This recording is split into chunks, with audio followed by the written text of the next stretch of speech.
Hello ladies and gentlemen, this is a quick tutorial on how to use Apex for your online classes. The very first thing you're going to want to do is open your internet browser. I prefer Google Chrome. I think it's a very good browser. It works really well. There's not any issues with it. So go ahead and open that up. From your internet browser, once you're there, go to apexvs.com. So we'll type that in, apexvs.com. And you hit go, and it takes us to the sign-in page. Now the first thing you want to do before you even try logging in is right here, run system checkup. This is just to see if the computer you're using is capable of running the different features that are required for Apex, the different graphics and videos and audio and things. If you have an older system, it may not be able to run Apex, and you want to know that right away. So you hit that button, run the system checkup. For me, my computer is good. It's a little report here. I have pop-up blocking on, so that might be an issue. If you're finding that you keep clicking on something and it keeps not opening up a new window, you can look up here and it might show you that there's an X or something, and it shows that your pop-ups are on, pop-up blockers are on. But otherwise, it looks like all my systems are good, so I shouldn't have a problem viewing Apex. Oh, here's an example of it. A little X on a pop-ups were blocked on this page, so potentially you might need to turn that off, but I'm not going to worry about it right now. Okay, so we're good to go on Apex. We know that the system can handle it. So you're going to type in your username. I'm using a fake account. We'll use Jiminy Cricket as a test student. So type in his username and his password, which you guys will get. Your username is your first name and last name with an underscore in the middle. So I'll actually show you how to do that. So for Jiminy Cricket here, his username would, according to your format, be Jiminy, his first name. Then you hold Shift, and then at the upper top right of your keyboard should be right next to the 0. There's the dashes button. If you hold Shift and hit that, it should be an underscore. Jiminy Cricket would be his username. And then the password would be your month and day and year of your birth. And we'll work on that a little bit more later. But so you would type that in. No slashes, no dashes, anything, just the numbers. You would type that in, and then you could log in. Now that's not this test student's actual information. That's how yours would be formatted. So I'm going to go ahead and change it back.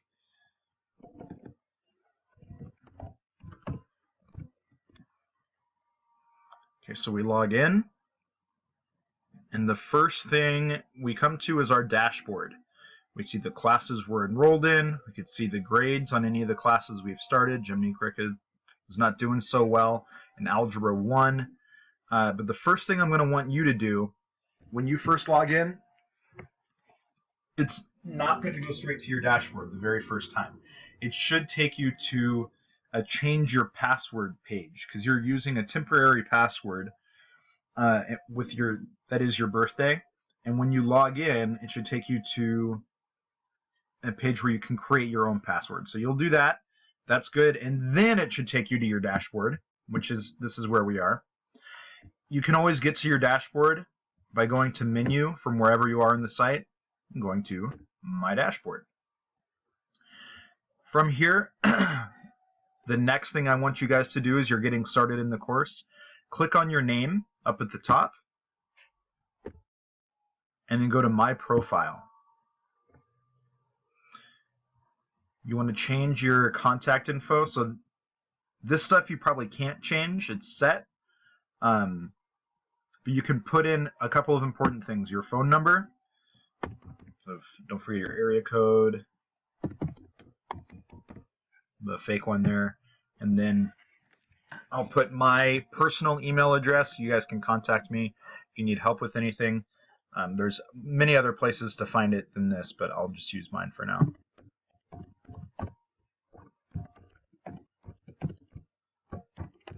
Okay, so we've put in a phone number and we've put in an email address, and we need to hit save. That's you definitely, if you don't hit save, it's not going to save it.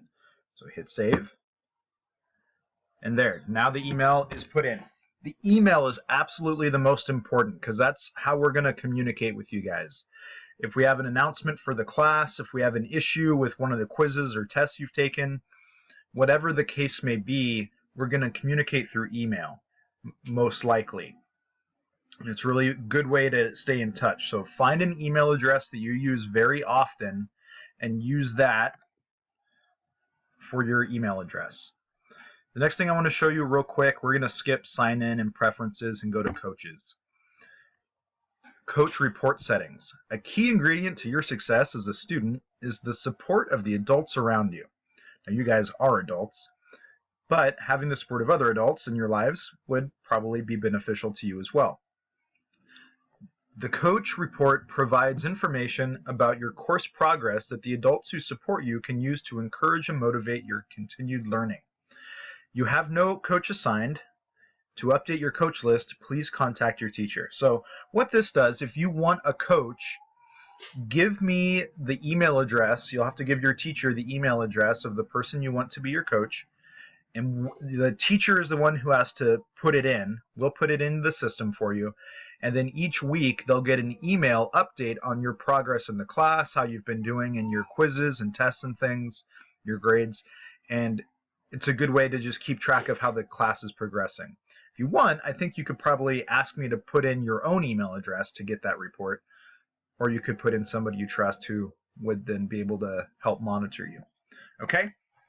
So that's it for the profile. All I really want you to do, very simple, like I said, is in contacts, get your email address there. That's most important. If you can also put in your phone, that's great too. It's a good way to contact you, but I need everybody's email address put in, and then, of course, hit save. All right? So now we're set up. We're in our class. We see the different classes we have available here. Once you've started an assignment and you've actually taken your first quiz or something, you've gotten your first grade, you'll have a grade to date section. So you'll see that for Algebra 1A, Jiminy Cricket here has completed at least something. He's got a 50% in the class, but he's done something. Biology doesn't have that. He hasn't started biology at all, so you can't access it. Once he does his first quiz, there it will be. But let's go ahead and start a class. Let's see what that looks like. Algebra 1, this pops up. This is your class. Right now, at the beginning, when you first log in, you can only see the first unit. The first unit is all you're able to see at a time. And I think even just the first section of the first unit. And then there's more units, which we'll talk about a little bit more later, but you can only see one section at a time. Once you finish this section, then you can move on. You click on the first thing, whole numbers. And this is, so we're looking at the course content. This is where you do your learning. You don't have a textbook. You have this course outline, and this is what provides you the content. So you'll read this, you can scroll down. Sometimes when there's more than one page, there'll be an arrow right here to go forward, but there's not on this page. So once we've read this, we feel good about it, we can move on. On the side here, there's going to be different symbols for different things. This is for key terms. If you click on this, you have key terms pop up, and then when you hover over them, the definition will appear. So for counting numbers, what's the definition for counting numbers? The counting numbers are the numbers used to count. These are the numbers, 1, 2, 3, 4, 5, etc., and so forth. So you scroll over it and you get the different definition. Useful tool to help you when you're studying. All right? But once we've read this page, we've looked at the key terms, we've done the stuff here, then we can move on to the next section. Here we have a study sheet, which is not a required assignment. We'll get to required assignments in just a second, but it is here available for you to study. You can pop it up, and if you hit print, if you have a printer connected to your computer, then you can print it off, and you have a worksheet to help you study. But if you don't have a printer connected to your computer, obviously you're not going to be able to print it until you connect one. There's more content to read. And here's a neat little thing. Right here, these little microphone or megaphone looking things, if you click on it, it will read for you out loud, if you have audio connected to your computer, the text that it's near. So for example, we click this one. Whole numbers. You have probably known how to write numbers and count for a long time. And that's all it says, because it's just that section. But then down here, if you come down, there's this section. If you click this one. Before continuing, click the icon and print your study sheet. Completing the study sheet will help you focus on the main ideas in this activity. Okay, so I push pause to finish it up there. But you can do that for the different sections. If you're having trouble reading, you want to hear it out loud, you can do that. And now this is where we have multiple pages. It says we are on page 1 of 12. So we want to go to the next one. Here's page 2. Again, press this and it'll read that out loud for you. Go to the next one, page 3. And this is just your textbook. Again, this is your content. This is where you do your learning. You read this, you hear it. If you want to click the button to hear it out loud, this is what you're supposed to be learning. We'll go through the next section. There's a checkup with practice problems. And you could do this. If you want to do the practice, there it is for you. It'll help you out. And then we have quiz, whole numbers. So that has some instructions about the quiz. And this is a required assignment. All those other things that you've seen so far, the study guides, the practice worksheet, they're helpful, but they're not required. And you can tell what's required by right here in the course outline. If a section has this orange box next to it, this little orange square, that means in the section there is a required assignment somewhere. So this is a quiz. It is required. It has an orange box. So to take it, you come down here. There's one of 2 pages. Hit next. And Jiminy Cricket, he failed it already. He took this quiz. He only got 50%. You have to at least get a 60% in order to pass and move on to the next section. So he's taken it once and failed, and so he'll get this response. Now, if that happens to you, one time you can come reset it yourself. If you fail it 2 times or more, you'll have to go to your teacher and say, hey, I'm locked out of my quiz. I need you to reset it for me. And we can do that, but we might require you to do a little bit of extra work before resetting it. But anyway, Jiminy Cricket has only failed it 1 time, and we can reset it. So hit reset, and then it takes us into the quiz itself. Now, I'm not going to go through these answers because I want you guys to have to do your own work when you take this class, if you end up taking it. But once you would pass it, then this would open up. This next, or beyond this would open up. Section 1.2 would show up down here. There would be just more, another grouping like this, but for section 1.2, and so on. And eventually we get to a test. Now if it says CST, that is a computer scored test. And those can be done on the computer, but they have to be done in person at Golden Oak. If it is a TST, that's a teacher scored test, they also have to be done at Golden Oak, but they're printed. They're on paper and you fill them out by hand. So that's just a little bit of difference. For some units require different types of tests. And again, anywhere you see an orange box, that means that section has something required.